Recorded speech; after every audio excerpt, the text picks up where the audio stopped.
जम्मू कश्मीर और हरियाणा के बाद अब झारखंड के मिशन पर जुटे प्रधानमंत्री नरेंद्र मोदी हजारीबाग में परिवर्तन महारैली की। बोले, सोरेन सरकार अखंड भ्रष्टाचार में डूबी हुई है। प्रधानमंत्री ने कहा, कांग्रेस, जेएमएम और आरजेडी का गठजोड़ झारखंड के विकास में सबसे बड़ी बाधा। जल्द ही यहां सरकार भी बदलेगी और प्रदेश की तकदीर भी। झारखंड से प्रधानमंत्री नरेंद्र मोदी का कांग्रेस और गांधी परिवार पर बड़ा हमला। बोले, कांग्रेस ने एक परिवार को पहचान दिलाने के लिए आदिवासियों की पहचान ही मिटा दी। प्रशांत किशोर की जन स्वराज पार्टी के औपचारिक ऐलान के बाद चुनाव आयोग ने दी उसे मान्यता। एससी समुदाय से आने वाले पूर्व आईएफएस अफसर मनोज भारती पार्टी के पहले कार्यवाहक अध्यक्ष बनाए गए। पार्टी के ऐलान के बाद प्रशांत किशोर का बड़ा बयान। बोले, व्यवस्था बनेगी तो 1 घंटे के अंदर शराबबंदी का उखाड़ फेंक देंगे। टैक्स से जो पैसा आएगा उससे बिहार की शिक्षा व्यवस्था की तस्वीर बदलेंगे। प्रशांत किशोर का क्वालिटी एजुकेशन के साथ रोजगार की व्यवस्था पर भी जोर। बुजुर्गों को हर महीने 2000 रुपए पेंशन का वादा। बोले, इतनी जोर से जय बिहार बोलिए कि हमें गाली देने वालों तक आवाज पहुंचे। बिहार के मुजफ्फरपुर में हेलीकॉप्टर की हुई इमरजेंसी लैंडिंग। बाढ़ के पानी के कारण बिगड़ा हेलीकॉप्टर का बैलेंस। बाढ़ राहत सामग्री लेकर पहुंचा था हेलीकॉप्टर। मुजफ्फरपुर इलाके के बाढ़ग्रस्त इलाकों में बांटी जा रही थी राहत सामग्री। डेप्यूटी सीएम देवेंद्र फडणवीस ने कहा, लव जिहाद की 1 लाख से ज्यादा शिकायतें मिल रही हैं। हिंदू लड़कियों को किया जा रहा है गुमराह। फडणवीस के वोट जिहाद वाले बयान पर सपा का पलटवार। अबू आजमी ने कहा, नफरत फैलाने का काम कर रही है बीजेपी। देवेंद्र फडणवीस के बयान पर एआईएमआईएम नेता वारिस पठान भी भड़के। कहा, वोटों के ध्रुवीकरण के लिए लव जिहाद और वोट जिहाद की बात कर रहे हैं। वोट जिहाद पर संग्राम के बीच अजीत पवार का बड़ा ऐलान। विधानसभा चुनाव में 10% सीट मुसलमानों को देगी एनसीपी। मुंबई के सह्याद्री गेस्ट हाउस में महायुति के नेताओं के साथ अमित शाह ने बैठक की। 1 घंटे तक चली बैठक में सीट बंटवारे के मुद्दे पर चर्चा हुई। महाराष्ट्र विधानसभा के विपक्ष के नेता विजय वडेट्टीवार का बयान। महाविकास अघाड़ी की सीटों का बंटवारा नवरात्र में फाइनल। कांग्रेस अपने अधिकांश उम्मीदवारों की घोषणा नवरात्र में कर देगी। महात्मा गांधी की 155वीं जयंती के मौके पर विज्ञान भवन में स्वच्छ भारत दिवस 2024 का आयोजन। कार्यक्रम को प्रधानमंत्री मोदी ने किया संबोधित। बोले, आज स्वच्छ भारत मिशन की यात्रा 10 साल के मुकाम पर। पीएम मोदी ने कहा, जिस भारत का सपना गांधी जी ने देखा था वो सपना हम सब मिलकर पूरा करेंगे। महात्मा गांधी की 155वीं जयंती पर दिल्ली के नवयुग पब्लिक स्कूल पहुंचे प्रधानमंत्री नरेंद्र मोदी। पीएम मोदी ने बच्चों के साथ सफाई अभियान में हिस्सा लिया। पीएम मोदी ने दिल्ली के पंडारा पार्क के नवयुग पब्लिक स्कूल में झाड़ू भी लगाई। बच्चों को सफाई का महत्व समझाया। संसद भवन परिसर में प्रेरणा स्थल के पास स्वच्छता अभियान। लोकसभा अध्यक्ष ओम बिरला ने झाड़ू लगाई। पोरबंदर के चौपाटी बीच पर स्वच्छता अभियान का आयोजन। केंद्रीय मंत्री मनसुख मांडविया हुए शामिल। बोले, पूरे देश में 10 साल पहले आज ही के दिन प्रधानमंत्री नरेंद्र मोदी ने स्वच्छता अभियान की थी शुरुआत। लखनऊ में भी गांधी जयंती के अवसर पर स्वच्छता अभियान। झाड़ू से सफाई करते दिखे मुख्यमंत्री योगी आदित्यनाथ। दिल्ली में स्वच्छता अभियान में शामिल हुए केंद्रीय मंत्री राजीव रंजन उर्फ ललन सिंह झाड़ू लगाकर सफाई करते दिखे। स्वच्छता अभियान को लेकर जेपी नड्डा ने पीएम मोदी की तारीफ की। कहा, स्वच्छता की भावना को प्रधानमंत्री ने जन आंदोलन में तब्दील कर दिया। पुरी में रेत कलाकार सुदर्शन पटनायक ने गांधी जयंती के अवसर पर रेत पर सुंदर कलाकृति बनाई। स्वच्छता ही सेवा का संदेश दिया। प्रधानमंत्री नरेंद्र मोदी ने महात्मा गांधी की जयंती के अवसर पर उन्हें नमन किया। राजघाट जाकर श्रद्धांजलि दी। पूर्व प्रधानमंत्री लाल बहादुर शास्त्री की भी जयंती आज। विजय घाट जाकर पीएम मोदी ने पुष्पांजलि उन्हें अर्पित की। राष्ट्रपति द्रौपदी मुर्मू ने राजघाट पर महात्मा गांधी की जयंती के मौके पर उन्हें नमन किया। उपराष्ट्रपति जगदीप धनखड़ ने भी राजघाट पर श्रद्धांजलि दी। कांग्रेस नेता राहुल गांधी ने महात्मा गांधी की जयंती पर श्रद्धांजलि दी। पुष्प अर्पित कर गांधी जी को याद किया। लोकसभा में विपक्ष के नेता राहुल गांधी पहुंचे विजय घाट। पूर्व प्रधानमंत्री लाल बहादुर शास्त्री को उनकी जयंती पर याद किया। दिल्ली सीएम आतिशी ने राजघाट पहुंचकर महात्मा गांधी को श्रद्धांजलि दी। पुष्प अर्पित कर गांधी जी को नमन किया। दिल्ली के एलजीवी सक्सेना भी पहुंचे राजघाट। गांधी जयंती के अवसर पर महात्मा गांधी को पुष्पांजलि अर्पित की।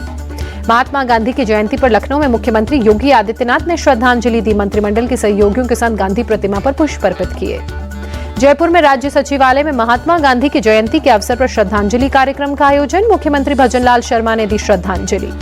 1-2 दिनों में सीएम आवास खाली कर देंगे अरविंद केजरीवाल। फिरोज शाह रोड का बंगला होगा नया आशियाना। हरियाणा के यमुनानगर में रक्षा मंत्री राजनाथ सिंह ने जनसभा को संबोधित किया। सिख भाइयों पर दिए गए बयान को लेकर राहुल गांधी पर हमला बोला। राहुल गांधी को चेतावनी भरे लहजे में राजनाथ सिंह ने कहा, देश को बांटने की कोशिश न करें। देश की रक्षा में सिख समुदाय के योगदान को भारत कभी भूल नहीं सकता। जम्मू कश्मीर विधानसभा चुनाव पर अनंतनाग में फारूक अब्दुल्ला ने कहा, उम्मीद है आने वाली सरकार कांग्रेस नेशनल कॉन्फ्रेंस की होगी।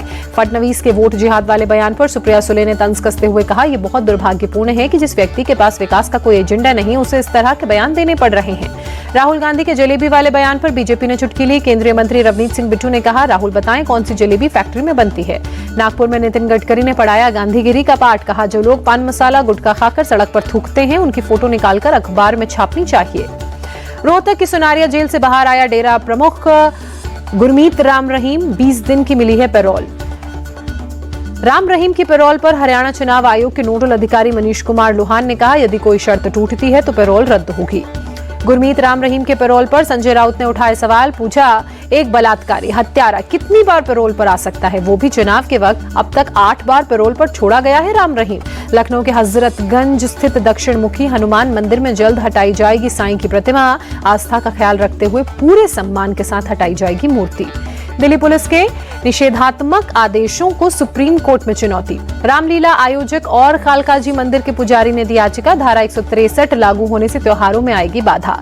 पितृपक्ष के अंतिम दिन हरिद्वार में भी भीड़। श्रद्धालुओं ने गंगा नदी में स्नान और तर्पण किया। पितृपक्ष अमावस्या के अवसर पर सिलीगुड़ी के लाल मोहन मलिक निरंजन घाट पर भीड़ उमड़ी। पितृपक्ष के अंतिम दिन तर्पण अनुष्ठान के लिए भीड़ नजर आई। पश्चिम बंगाल के हावड़ा में भी घाटों पर श्रद्धालुओं ने स्नान और तर्पण किया। पितृपक्ष अमावस्या का आज आखिरी दिन। तमिलनाडु के तिरुचिरापल्ली में पितृपक्ष अमावस्या पर तर्पण में श्रद्धालु नजर आए। कावेरी नदी में स्नान किया, तर्पण भी किया। दिल्ली पुलिस की स्पेशल सेल को मिली बड़ी कामयाबी। करीब 600 किलो ड्रग्स की बड़ी खेप बरामद की। इंटरनेशनल मार्केट में जब्त ड्रग्स की कीमत 5,000 करोड़ रुपए। ड्रग्स के साथ 4 लोगों को दिल्ली पुलिस ने गिरफ्तार किया। नाको टेरर एंगल से मामले की जांच जारी। मिडिल ईस्ट का हैंडलर ऑपरेट कर रहा था पूरा रैकेट। गाजियाबाद की क्रॉसिंग रिपब्लिक पुलिस ने धर्मांतरण करने में शामिल आरोपी को किया गिरफ्तार। राजू नाम का पादरी गिरफ्तार। दिल्ली से आकर करवाता था धर्म परिवर्तन। क्रॉसिंग रिपब्लिक के डुंडेरा के एकता पब्लिक स्कूल परिसर में हुई राजू की गिरफ्तारी। रविवार के दिन बाइबल का पाठ करने के बहाने बुलाकर उन्हें ईसाई धर्म अपनाने का देता था प्रलोभन। लखनऊ में स्कूटी सवार लड़की से छेड़छाड़। बाइक सवार लड़के ने युवती के साथ बैड टच किया। ऑफिस से घर लौट रही थी लड़की। लखनऊ के शहीद पथ पर छेड़छाड़ की वारदात। पीड़िता को मुकदमे के लिए लगाने पड़े 4 थानों के चक्कर।